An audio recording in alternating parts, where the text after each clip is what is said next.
Olá, mais uma vez estamos aqui para dar continuidade ao nosso programa Nisto Cremos, as grandes verdades da Bíblia. O estudo de hoje será a experiência da salvação. Nosso tema de hoje constitui a própria essência da mensagem da Bíblia, a salvação.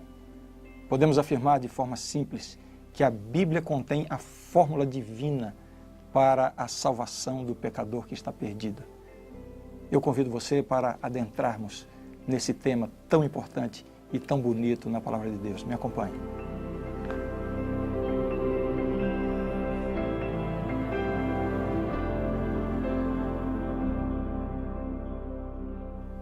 Talvez a pergunta mais elementar quando tratamos do assunto da salvação é a seguinte: salvação de quê? Porque alguém pode simplesmente não estar se sentindo perdido e não sentir nem um pouquinho a necessidade da salvação. Então vamos ver o que a Bíblia fala sobre isso. Romanos 6:23, porque o salário do pecado é a morte, mas o dom gratuito de Deus é a vida eterna em Cristo Jesus nosso Senhor. O salário do pecado é a morte. E não é só isso que a Bíblia diz. Romanos 3:23 diz assim, pois todos pecaram e carecem da glória de Deus. Você percebe qual é a nossa condição? Você consegue perceber qual é a condição do ser humano, de cada ser humano, ao longo de toda a história da humanidade, desde que Adão e Eva cometeram pecado? Desde aquele momento, toda a raça humana foi lançada numa condição de pecadora, e o salário do pecado é a morte. Portanto, naturalmente, todos nós estamos perdidos no que diz respeito a estarmos condenados à morte eterna. Para entendermos bem o assunto da salvação na Bíblia, é necessário sabermos exatamente qual é a nossa condição em relação ao problema do pecado. Primeiro, a nossa culpa pelos pecados cometidos no passado. Todos nós já cometemos pecados na vida. Alguém aí já cometeu algum pecado? Onde é que você está vendo esse vídeo agora? Você está em casa sozinho? Você está num grupo de estudos? Você está numa igreja, no salão? Pergunta para quem está do seu lado, escuta, você já cometeu algum pecado? Não, é melhor não perguntar nada. Não faça isso. A Bíblia é muito clara, todos nós pecamos. Portanto, quando vamos falar de salvação, precisamos considerar isso. A salvação tem que se relacionar com a culpa pelos pecados que já cometemos ao longo da vida, no passado. Mas, em segundo lugar, precisamos considerar também a nossa condição presente, ou seja, a nossa condição pecaminosa, a nossa tendência para o pecado, nossas falhas de caráter. Nós somos pecadores não é só porque cometemos pecados no passado. Nós somos pecadores porque temos em nós uma maldade interior, uma tendência natural para o pecado. A salvação que Deus nos oferece abrange esses dois aspectos do pecado em nossa vida. Para você entender melhor, vamos ver da seguinte forma. Vamos ver as dimensões passada, presente e futura da salvação. É isso mesmo. A salvação na Bíblia, ela é apresentada nessas três dimensões. A salvação passada, presente e futura. Como é importante nós entendermos esse assunto. Com relação ao passado, ou seja, o problema da culpa pelos pecados cometidos, Deus nos oferece a justificação. O que é a justificação? Vejam o que diz a Bíblia, Romanos 3:24. Sendo justificados gratuitamente por sua graça, mediante a redenção que há em Cristo Jesus. Justificados gratuitamente por sua graça. Romanos 5:1. Justificados, pois, mediante a fé, temos paz com Deus por meio de nosso Senhor Jesus Cristo. Para termos paz com Deus, é necessário que sejamos justificados. Portanto, na Bíblia, justificação envolve esses aspectos. É uma declaração judicial. Esse termo é um termo dos tribunais que a Bíblia lança a mão. É uma declaração judicial de inocentar alguém, ser pronunciado justo, ser absolvido, ser colocado em liberdade, Uma definição teológica de justificação. Aqui está. Justificação é o ato divino pelo qual Deus declara justo um pecador penitente ou o trata como justo. Justificação é o oposto de condenação. Na teologia, isso é chamado de justiça imputada. Tudo está em ordem conosco diante de Deus, porque Cristo se torna o nosso substituto. Veja bem, na justificação algo é feito por nós e não em nós. Essa é a grande novidade da teologia reformada. Deus declara justo o pecador injusto e ímpio que crê. Deus não precisa que o pecador primeiro se justifique através de boas obras para então receber a justificação. Se assim fosse, não seria pela graça, e sim por mérito próprio. Assim, portanto, a justificação do pecador é algo que foi realizado fora do pecador, na cruz, em Cristo. E essa justiça nos é imputada, ela é imputada ao pecador. O que Cristo conquistou na cruz é a justiça que é oferecida ao pecador, ou seja, algo que ocorreu fora do pecador. Graças a Deus que a minha salvação não depende do que eu faço, do que eu fiz ou do que eu deixei de fazer. Se fosse assim, eu estaria completamente perdido, eternamente perdido. A minha salvação depende do que Cristo fez por mim. Eu só preciso crer. Isso é justificação. Resolveu o meu problema da culpa por todos os pecados que eu já cometi no passado. Sou declarado justo diante de Deus. O veredito de Deus para mim é inocente, embora eu mesmo não seja inocente. Mas é a inocência de Cristo que é acreditada na minha conta. Deu para entender? Agora vem o outro lado da questão. Como deve agora viver o pecador que foi justificado por Deus? Ou seja, que foi perdoado. Sua culpa foi eliminada, foi declarado inocente. Esse pecador, nessa condição de justificado, ele está livre para continuar no pecado ou precisa mudar de vida? Esse é um assunto importante. Vejamos agora então a dimensão presente da salvação. A justificação é a dimensão passada. Por quê? Porque resolve o problema dos pecados passados. Mas a salvação na Bíblia tem também uma dimensão presente. A dimensão presente da salvação se chama santificação. Esta é a dimensão presente. O que é santificação? Vejamos. Santificar, no sentido bíblico, significa separar para uso especial. Então, quando a Bíblia chama alguém de santo, essa definição da Bíblia é bem diferente da definição tradicional que nós recebemos em nossa infância e que se propaga em muitos meios religiosos, de que santo é uma pessoa que atingiu um grau de perfeição absoluta, que não é nada disso. Santo na Bíblia é aquela pessoa que se separa pelo poder de Deus para um uso especial, uma pessoa que se dedica a Deus. Justificação é o que Deus faz por nós. Cristo, sua vida, sua morte. Santificação é o que Deus faz em nós. Qual é a semelhança entre essas duas coisas? Ambas são dons de Deus ao pecador. Vejam, toda essa explicação que eu estou tentando dar aqui é apenas uma forma didática para a gente entender um processo grandioso, extraordinário que Deus faz na vida do pecador. É uma forma apenas de sistematizar a transformação que Deus opera na nossa vida. Vejamos agora alguns textos da Bíblia que falam sobre santificação. 2 Coríntios 5:17.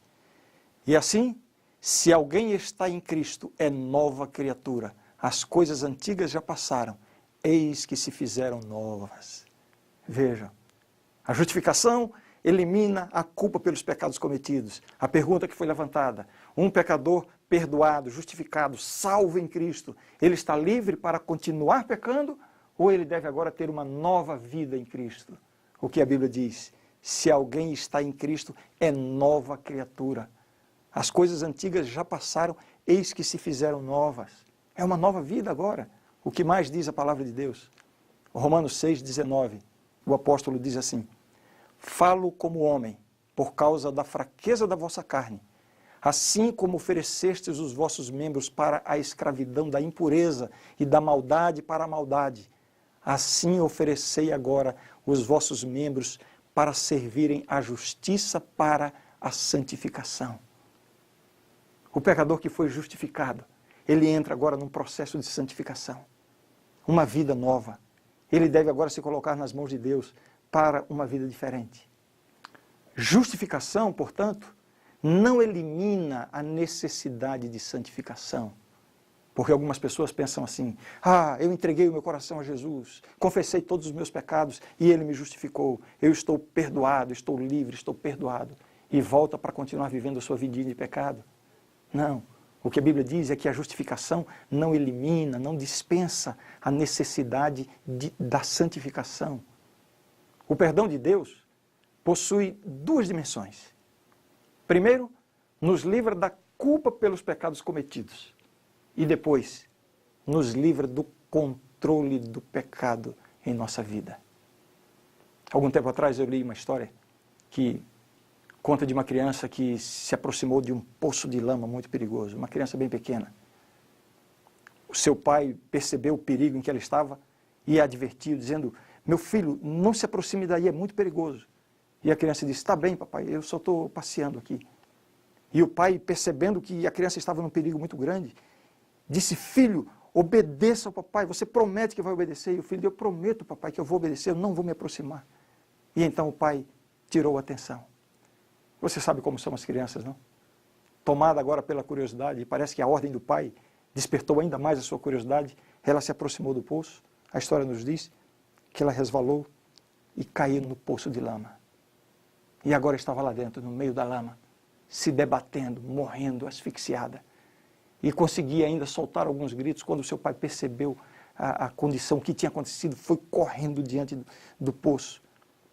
E localizou o filho e disse: meu filho, você está aí? E a criança: pai, pai. E o pai dizia assim: filho, eu falei para você não se aproximar. A história nos diz que a criança só dizia assim: pai, me perdoa, pai, eu reconheço que eu errei. Pai, eu reconheço que eu desobedeci. Perdoa pela minha desobediência. O pai então olhou e percebeu o arrependimento sincero da criança, ali morrendo no meio da lama. Percebeu que estava confessando com toda sinceridade, com o coração realmente arrependido. Aí a história nos conta que o pai disse assim: tá bem, filho, eu vejo que o seu arrependimento é sincero, que você está confessando sinceramente, eu te perdoo. Pode morrer em paz. Qual é o pai que faria uma coisa dessas? Nenhum pai faria uma coisa dessas. O perdão tem que envolver uma libertação. O perdão não é somente tirar a culpa. Olha, você está sem culpa, eu perdoo você. Não é assim que Deus salva o pecador. Deus oferece o perdão, a justificação, a justiça imputada. O pecador está na lama, está imundo. Deus pega a veste nupcial, a justiça de Cristo, e coloca e declara o pecador puro. Só que Deus faz muito mais. Deus agora quer fazer uma transformação na vida do pecador. Vejam o que diz aqui, Colossenses capítulo 1, versos 9 e 10. Por esta razão também nós, desde o dia em que o ouvimos, não cessamos de orar por vós e de pedir que transbordeis de pleno conhecimento da sua vontade, em toda a sabedoria e entendimento espiritual, a fim de viverdes de modo digno do Senhor, para o seu inteiro agrado, frutificando em toda boa obra e crescendo no pleno conhecimento de Deus. É para isso que Deus salva o pecador, o purifica da culpa pelo pecado, mas o liberta do domínio do pecado, lhe dando uma nova vida. E qual é a dimensão futura da salvação? Vejamos, vamos recapitular. Dimensão passada, justificação, resolve o problema da culpa pelo pecado, algo que foi feito fora de nós e é imputado ao pecador contrito e arrependido. A dimensão presente, a santificação, é o processo do poder do Espírito Santo nos levando a viver uma vida nova em Cristo. E, finalmente, a glorificação, que é a grande esperança que nós temos na volta de Jesus, quando estaremos libertos não apenas da culpa do pecado, não apenas do poder do pecado, mas finalmente estaremos libertos da presença do pecado. Veja o que diz esse texto, 1 Coríntios 15, versos 51 em diante. Eis que vos digo um mistério. Nem todos dormiremos, mas transformados seremos todos. Num momento, num abrir e fechar de olhos, ao ressoar da última trombeta, a trombeta soará, os mortos ressuscitarão incorruptíveis e nós seremos transformados. Uma transformação completa. Aí sim, acabou o pecado, acabou o sofrimento. Muito bem. Nessa questão da salvação existe uma questão polêmica. Se a salvação é um dom da graça de Deus, alcançado pela fé em Cristo, é necessário praticar boas obras? É necessário para o cristão obedecer aos mandamentos de Deus? Bem, eu quero reforçar o que há de mais importante nesse tema da salvação. Veja bem, é unicamente pela graça de Deus que o pecador pode alcançar a salvação. Isso é elementar. Vejamos. A palavra graça, do grego, charis, ela ocorre no Novo Testamento 150 vezes. Somente o apóstolo Paulo, em suas epístolas, usa a palavra graça 100 vezes. Lucas, no seu evangelho, no livro de Atos, usa 25 vezes. Existem várias formas com que essa palavra vem na Bíblia. A graça de nosso Deus, graça de Cristo, graça de nosso Senhor Jesus Cristo. São expressões usadas como saudações de abertura e encerramento nas cartas dos apóstolos, no início e no fim das 2 cartas de Pedro e nas 14 epístolas de Paulo. Qual é então a relação da graça com as obras? Veja bem, a salvação não se concretiza nem no presente, nem jamais se concretizou, nem no Antigo Testamento, pela lei ou pelas obras. Ela é efetivada unicamente pela graça de Cristo. Além disso, no plano de Deus, jamais houve um tempo em que a salvação se realizasse por quaisquer obras ou qualquer esforço humano. Nada do que o homem possa fazer ou tenha feito pode, de algum modo, merecer a salvação. Assim, as boas obras, os atos de obediência do cristão, aparecem na vida cristã não como um meio para alcançar a salvação, e sim como o resultado da salvação. Vamos ver isto aqui na tela. Aqui há uma definição de graça, segundo aquilo que a Bíblia ensina. A definição é a seguinte: graça é o ilimitado, todo abrangente e transformador amor divino para com os homens e mulheres pecadores. E as boas novas dessa graça revelada em Cristo Jesus são o poder de Deus para a salvação, Romanos 1,16. Não é apenas a misericórdia de Deus e sua disposição de perdoar, mas também um ativo, enérgico e transformador poder de salvar. Não há, de fato, nenhum conflito real entre a graça e a lei. Cada uma tem a sua função no plano de Deus.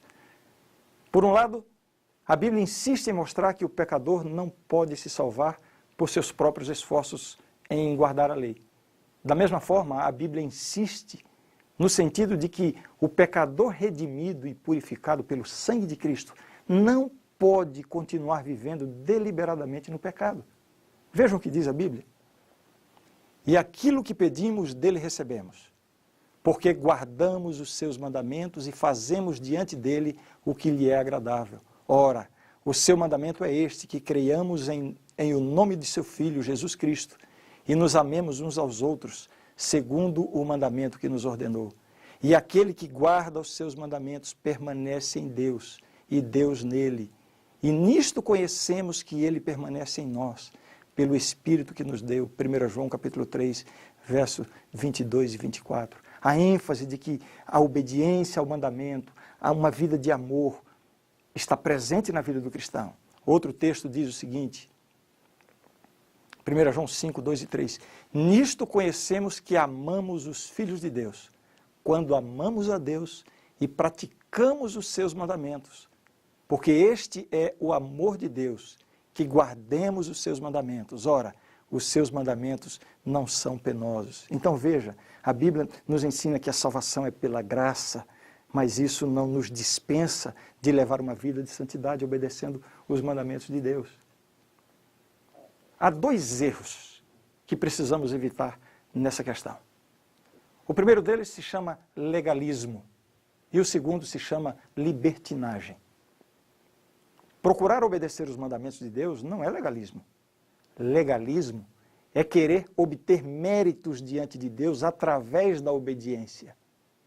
Quando entendemos que nossa iniciativa de obedecer aos mandamentos é a nossa resposta de amor a tudo que Deus fez por nós, então a obediência assume outra conotação.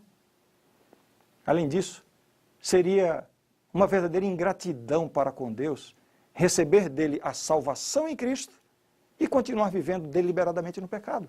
Você não acha? Quando Deus nos salva da nossa condição de culpados pelo pecado e nos dá uma nova vida, essa nova vida envolve a obediência aos mandamentos, não para alcançar a salvação, mas pelo fato de havermos sido salvos. Portanto, não há um conflito entre obediência à lei e a graça, a justificação pela fé. Veja só o que o apóstolo Paulo diz. Concluímos, pois, que o homem é justificado pela fé, independentemente das obras da lei. Está claro esse ponto? Justificação pela fé. Só que na mesma passagem, ele continua dizendo, anulamos, pois, a lei pela fé? Não, de maneira nenhuma. Antes, confirmamos a lei. É nesse sentido que nós podemos compreender as contundentes declarações de Tiago. Tão contundentes que até Lutero se viu confuso diante delas. Vejam só o que Tiago escreveu. Assim também a fé, se não tiver obras, por si só está morta. Queres, pois, ficar certo, ó homem insensato, de que a fé sem as obras é inoperante? Verificais que uma pessoa é justificada por obras e não por fé somente. Parece que há uma contradição com aquilo que Paulo diz, que a justificação é pela fé independentemente das obras da lei. Não há contradição. O apóstolo Paulo está dando uma ênfase. Tiago está tentando impedir o outro erro, que é o erro de pensar que, porque estamos salvos em Cristo, estamos completamente dispensados diante de Deus para viver uma vida no pecado. Não é isso que a Bíblia ensina. Eu quero concluir com palavras proferidas pelo próprio Jesus a esse respeito. Acompanhe essa leitura e reflita bastante sobre o significado dessas palavras. Jesus disse assim, São João 14, verso 15, se me amais, guardareis os meus mandamentos. São João 15, verso 10, se guardardes os meus mandamentos, permanecereis no meu amor, assim como também eu tenho guardado os mandamentos de meu Pai, e no seu amor permaneço. Aqui está a experiência da salvação. Uma dimensão passada, uma dimensão presente, uma dimensão futura. Para o passado, a justificação. Para o presente, a santificação. Para o futuro, a glorificação. Repito, esta é apenas uma forma didática de explicar o processo. Esse processo ele acontece como um todo na vida do cristão.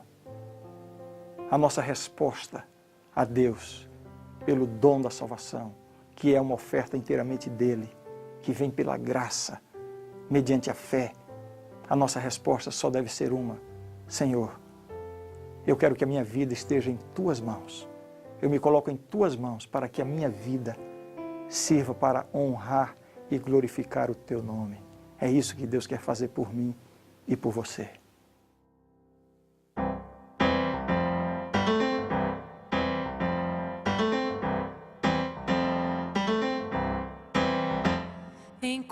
salvação em Jesus, meu Senhor. Meus pecados Ele apagou. Minha culpa Ele tirou, minha vida transformou. Eu vou cantar, Jesus me faz feliz. Sim, eu sou feliz, Jesus me faz feliz. Eu vou cantar, Jesus me faz feliz. Sim, eu sou feliz, Jesus me faz feliz. Eu vou cantar, Jesus me faz feliz. Encontrei salvação em Jesus, meu Senhor. Meus pecados Ele apagou. Minha culpa Ele tirou, minha vida transformou. Eu vou cantar, Jesus me faz feliz. Sim, eu sou feliz, Jesus me faz feliz. Eu vou cantar, Jesus me faz feliz. Sim, eu sou feliz, Jesus me faz feliz. Eu vou cantar, Jesus me faz feliz. Sim, eu sou feliz, Jesus me faz feliz. Eu vou cantar, Jesus me faz feliz. Sim, eu sou feliz, Jesus me faz feliz. Eu vou cantar, Jesus me faz feliz.